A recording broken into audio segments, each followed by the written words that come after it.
Hey everybody, this is episode 9.5 of Denise and Galen Go to Korea, except Denise isn't here. She went back to California because we had planned for her to return before we came here because she was understandably somewhat anxious about how this was going to go and whether or not she would be happy here.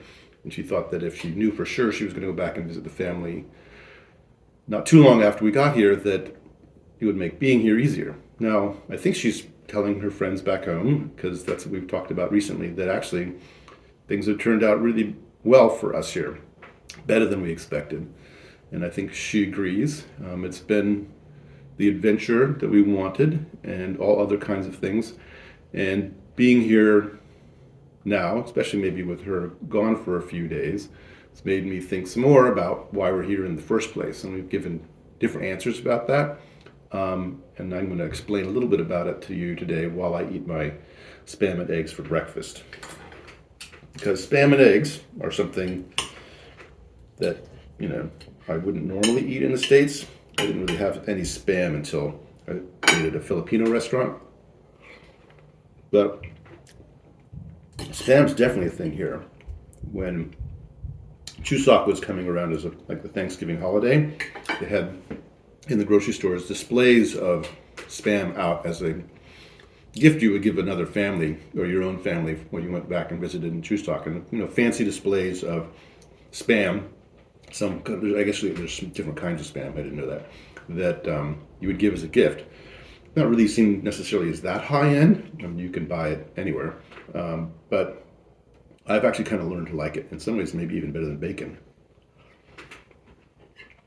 And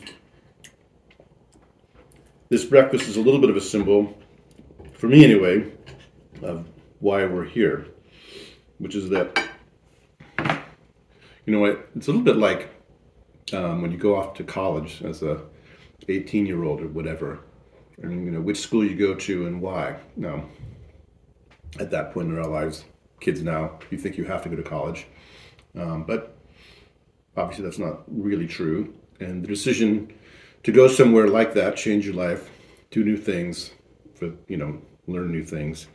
So it's something of a conversation in that choice about whether you're running to something or running away from something. And it's worth, I think, considering those kind of conflicting or maybe interrelated motives in deciding about going somewhere new for some period of your life. And definitely not running away from anything in particular about our lives at home. They were great, and although it was time for me to retire from my job at Los Altos High School, I still like teaching. Wasn't running away from that. Denise had retired and kind of had moved on, but her new life as a retired person, she would say, was great. She was really enjoying having fun, hanging out with her friends, and taking care of grandchildren without any other real responsibilities, except for maybe some more housework than she was used to. But for me, this was a goal that we had had for a while, because if we are running away from something, for me, it's running away from being a tourist. Because we've traveled a lot, really an important part of our lives and relationships and experiences that we've had with our kids, and loved all that, really. And gave Denise a giant bank of stories to tell forever. But both because of my own personal experience, and you can read about how damaging tourism can be, over tourism. Instagram not only makes it worse, but kind of shows what's terrible about it, where it's all about showing up somewhere and taking a picture and leaving. That's been a parody idea of tourism.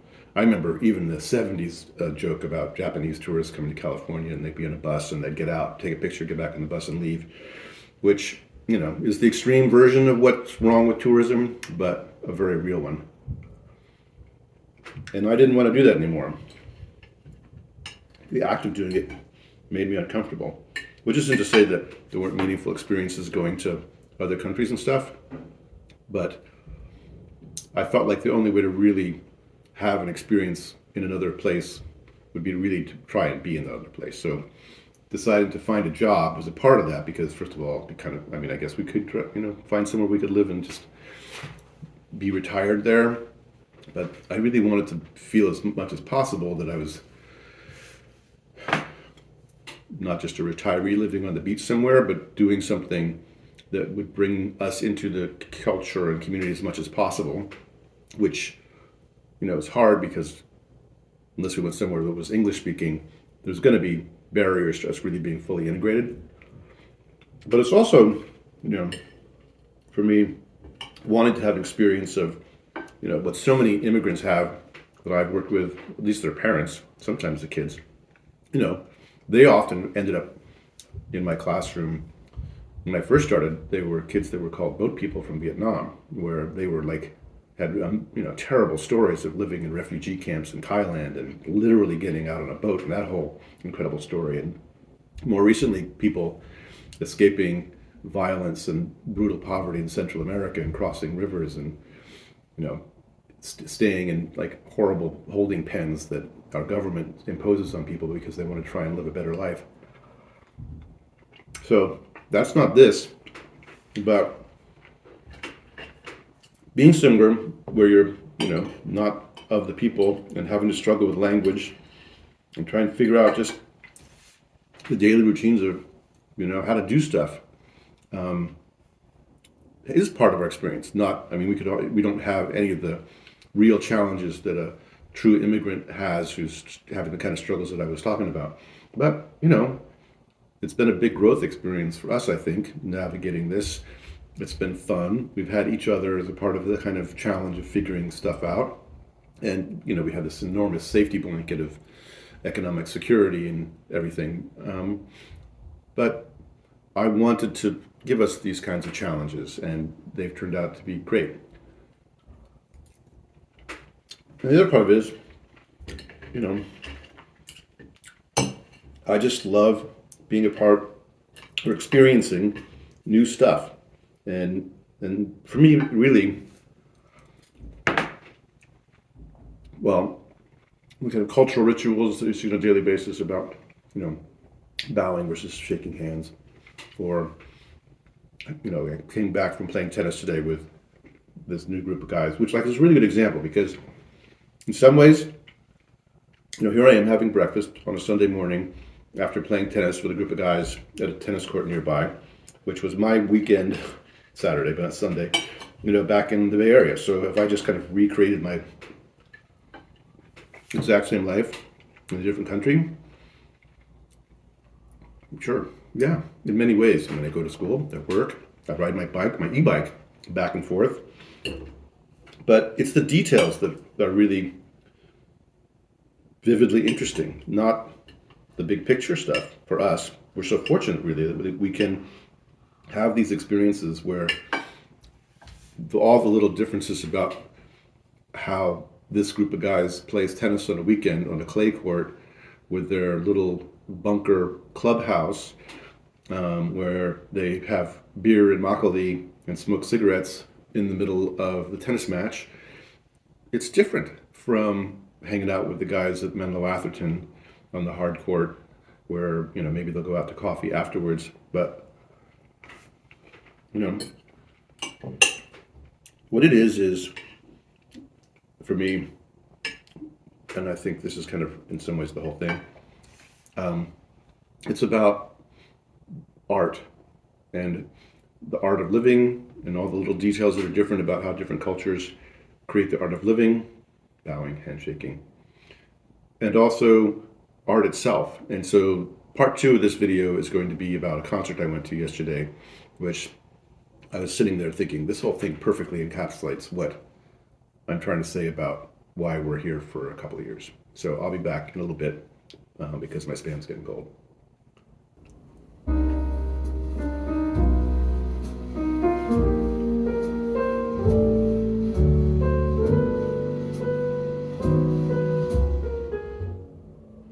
So that's a snippet of the Kazumi Tataishi trio playing the Christmas song, the chestnuts roasting by an open fire song, which, by the way, they are into roasting chestnuts here.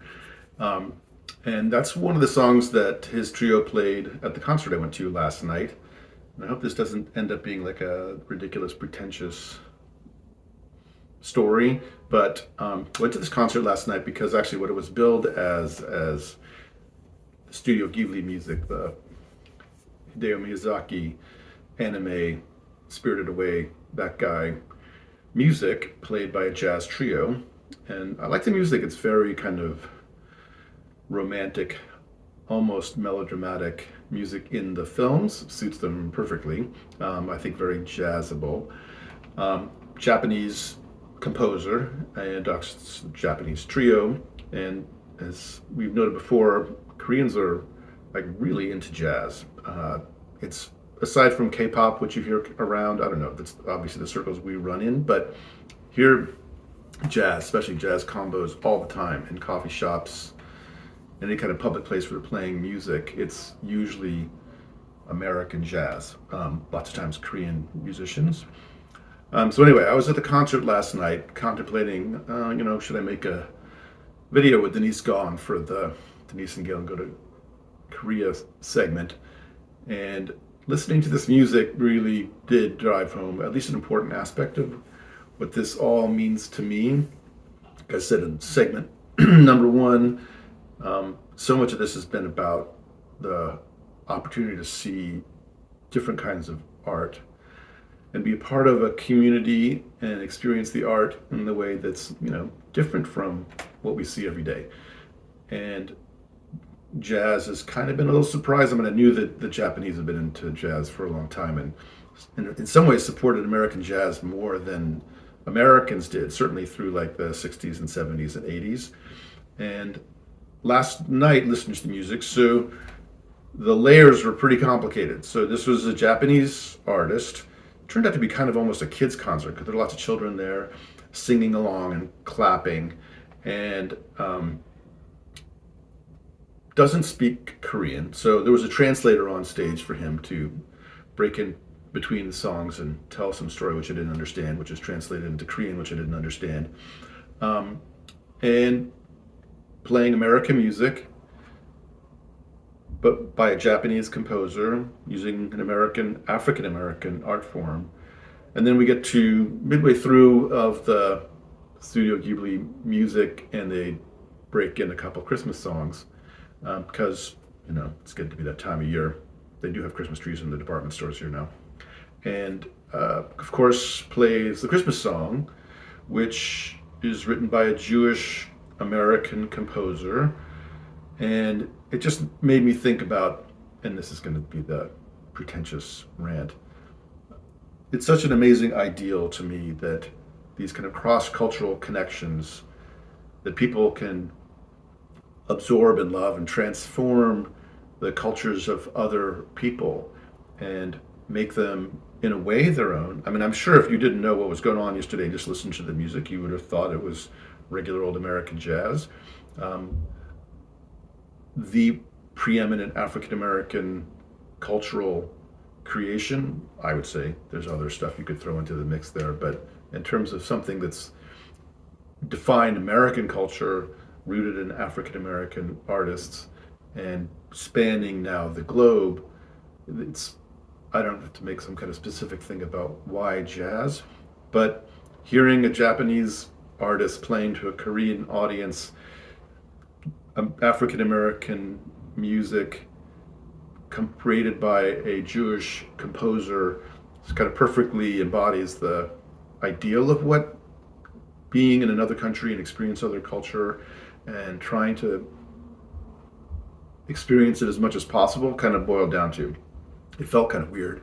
And again, I was like pretty much the only non-Korean person in the audience, which is part of the privilege of being here. Korea's, like we said, it's becoming an Instagram tourist location, but where we are out here, it's not where the tourists really venture. And so we are kind of embedded as foreigners in this other culture. And on my way home, I went and had pho in a restaurant that I'm pretty sure was run by Korean people, but it was very good pho, just as good as what I've had in the States. And while you can definitely be as multicultural and fusion as you could possibly imagine in the Bay Area, and it's probably, to me, the best thing about the Bay Area is that it's in many ways expressing the ideal of people finding ways to experience and connect and enjoy and recreate in a multicultural and respectful way. It's different here and a whole bunch of different cool stuff to experience. And that concert last night, with all those kind of strange juxtapositions and layers, kind of perfectly embodied what an important part of this whole experience has been. I'm not going to do a teacher thing this time because it's kind of a lot of Galen today. But the teacher thing is very similar, and I'm very much enjoying what's very much the same being a teacher and also culturally different and fascinating. So that's it for me this time. Thanks, everybody. Denise will be back next time.